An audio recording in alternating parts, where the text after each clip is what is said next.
Hi everybody, we're to Live with Children. It's day 2 here at INTERPHEX 2025. I've done a catching up with Richard Hall. If you had been following me so far, would have seen I did an interview with him yesterday with some special guests to talk about CIP. So today, we are going to learn a bit more about the workshop he spoke about yesterday, and specifically a topic they're covering in the workshop. So first of all, Richard, how's the show gone so far? I'm exhausted, so it was good. I'm glad to hear it. Now, as I said, you've got a workshop in Toronto coming up in May, but I know you want to talk about something specific, so what do you want to talk about? Yeah, I'd like to talk, Rizwan, a little bit about my perceptions of the market. I think it's probably a bit cheeky of me to say that because I'm quite new in this market. But I'm starting to reach some conclusions. I don't know if you can see the screen here. Yeah. We're running, as we announced yesterday, we're running a workshop at ASTM in Toronto at the beginning of next month. And what we're trying to concentrate there is to help organizations really realize how much more efficient they could become in terms of production, how much more they could make, how they could increase their capacity, how they can make their drugs more available by simply designing the equipment to be easier to clean and improving a little bit some of those cleaning processes. So that's the workshop that we're holding, and I wanted to maybe make just a few comments on how I perceive the market, because the market is obviously broken down into the large pharma companies who have their own products. And I would say, and this is very much a generalization without an enormous amount of data, that a lot of those companies that you see there are really modernizing their facilities. Sure.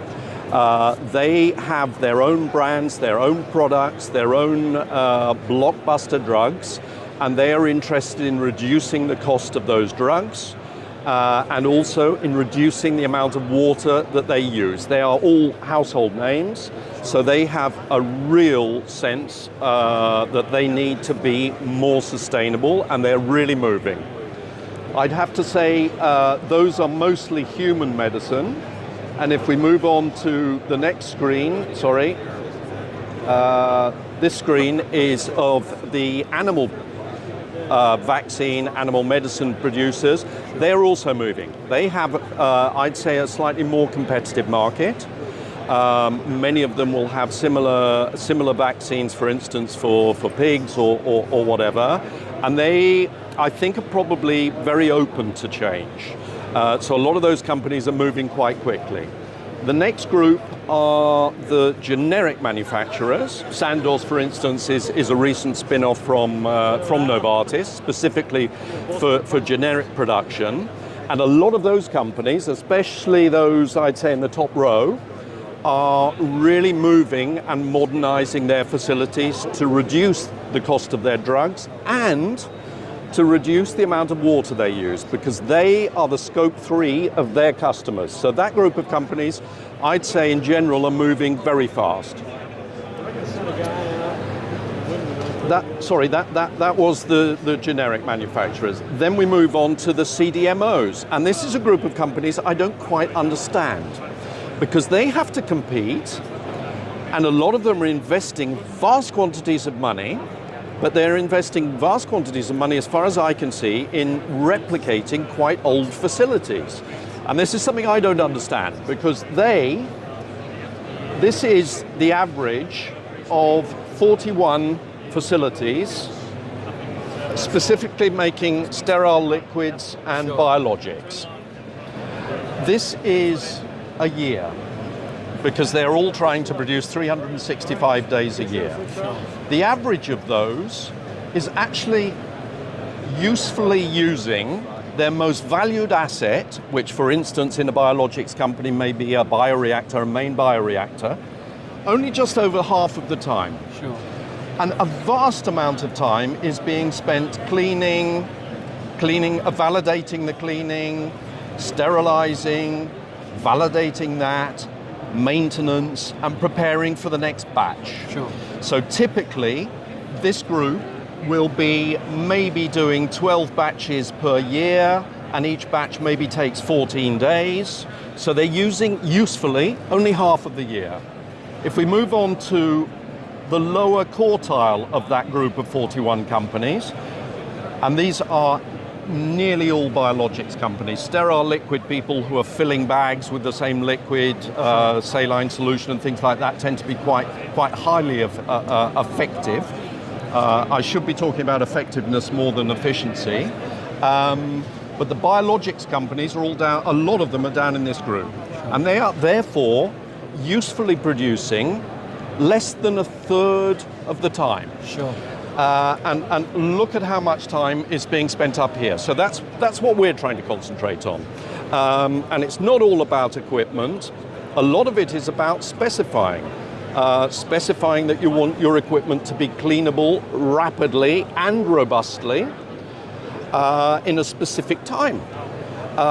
Giving some information about what residues need to be cleaned. Yep. And finally, the critical point from my point of view is to do a more realistic cleanability test during FAT than purely a riboflavin coverage test, which for me is a necessary first step, but you need, I think, to go further than that. Right. If you'd like to learn more about this, please join us at the workshop or follow my probably way too often posts on LinkedIn. Well, that's thank you very much. Well, thank you for sharing that. Now, as we are here at INTERPHEX, though, just very quickly, what are you showcasing this week? Yeah, sorry, I don't say anything about my product. No, that's fine, though, but what are you showcasing this week? We make aseptic valves that clean easily, and I've got obsessed with this idea of curing other cleanability issues, because if you just use our valves, then maybe you don't get the advantage. You need to clean up in other areas also. And that's a fair point. I'm probably being too honest as a sales guy, right, but that is the reality. No, that's true. Right. So this we brought quite a big one. This is a 4-inch tank bottom valve. This is the valve. So this is larger than most valves that I pick up at exhibitions. Sure. So this is a 4-inch. You can weld an aseptic connector into the bottom of a vessel when you rip out somebody else's valve. Put that on with the clamp. That's a large radial diaphragm. Sure. And this cleans beautifully and lasts. We don't even know how long they last. We don't supply spares. Right. We have facilities that have them running 9 years and they've never changed the diaphragm, so we don't know what life they have. It sounds strange, but that's the reality. Brilliant. Well, look, final question for you, Richard, is why should people work with Rattiinox rather than other companies? What makes what you do as a business different and unique? I think we have an unusual product. I think you could say it's a disruptive product that has been designed to cure specific issues, but we're also obsessive about production. So we have the most extraordinary machine tools, up to 12-axis CNC machining centers, which are running literally 24 hours a day, 7 days a week. But most of that time the lights are not on and there's nobody in the factory, because they are very, very highly automated. The other thing I'd say is that we're extraordinarily flexible. We are literally making batches of one. We don't just make valves, we make combinations of valves. So we make clusters, blocks, etc. in really quite extraordinarily short lead times compared with our competitors. Fantastic. Well, look, Richard, as always, it's a pleasure to speak to you. I always learn something new when I come and talk to you, so thank you for giving me that quick overview. So viewers, if you'd like to learn more about Rattiinox, then obviously you can come to the booth if you're here tomorrow. But if you're not here, or you can't make it, then follow them on LinkedIn. Follow Richard on LinkedIn. He's got loads of great information about what's going on in the sector. Go to the website. And also meet Richard at many other events across North America, Europe and the rest of the world, particularly the event in Montreal in May that he's flagging. The link for that will be above this video as well. So Richard, as always, it's a pleasure to see you, my friend. Enjoy the rest of the time in New York. Viewers, thank you for watching. Until next time, as always, stay well and stay safe. Thanks a lot, Rizwan. Bye-bye. Bye now.